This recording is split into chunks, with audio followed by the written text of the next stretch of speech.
आज जो कहानी मैं तुम्हें सुनाने जा रहा हूं, उसे सुनते समय अगर तुम्हारे आसपास अचानक चूड़ियों की आवाज आ जाए, तो पीछे मुड़कर मत देखना, क्योंकि ये कहानी है शक-चुन्नी की। बरसों पहले मध्य प्रदेश के घने जंगलों के बीच बसा था एक छोटा सा गांव, सोनपुर। दिन में यह गांव बिल्कुल आम लगता था।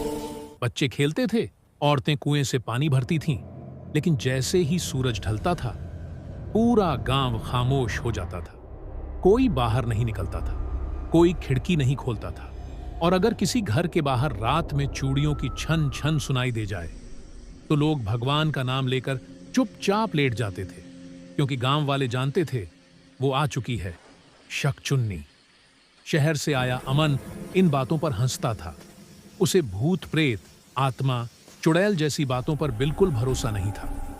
वो एक पत्रकार था और गांव की रहस्यमयी कहानियों पर रिसर्च करने आया था। अमन ने गांव के बाहर खड़ी उस पुरानी हवेली को किराए पर ले लिया, जिसे देखकर ही लोगों की रूह कांप जाती थी। गांव वालों ने उसे बहुत समझाया, कहा, बेटा, उस हवेली में मत रहो, वहां वो रहती है। अमन मुस्कुरा दिया। उसे लगा ये सब सिर्फ डराने की बातें हैं।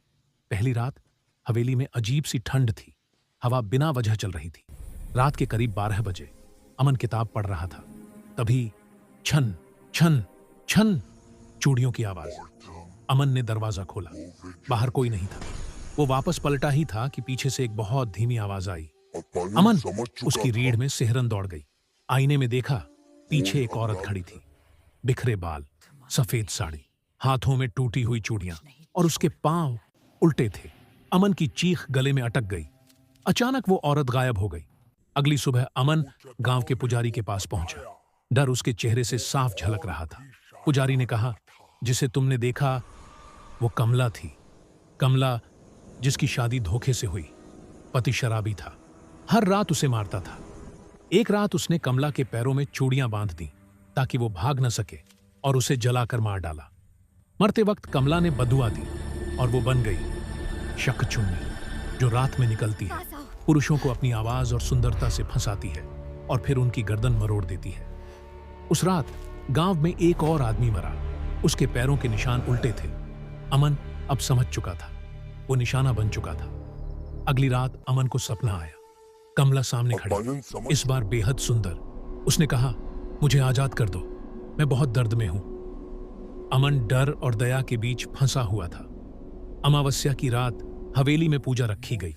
जैसे ही मंत्र शुरू हुए, हवा तेज हो गई, दिए बुझ गए, शक-चुन्नी प्रकट हुई। इस बार गुस्से में। उसकी आंखें जल रही थीं, उसकी चूड़ियां खून से लाल थीं।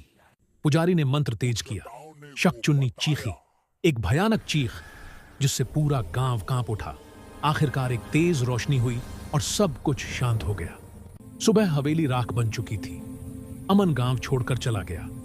लेकिन आज भी सोनपुर के जंगलों में रात के वक्त अगर चूड़ियों की छन छन सुनाई दे, तो लोग जानते हैं शक-चुन्नी पूरी तरह गई नहीं है, क्योंकि बद्दुआएं कभी मरती नहीं।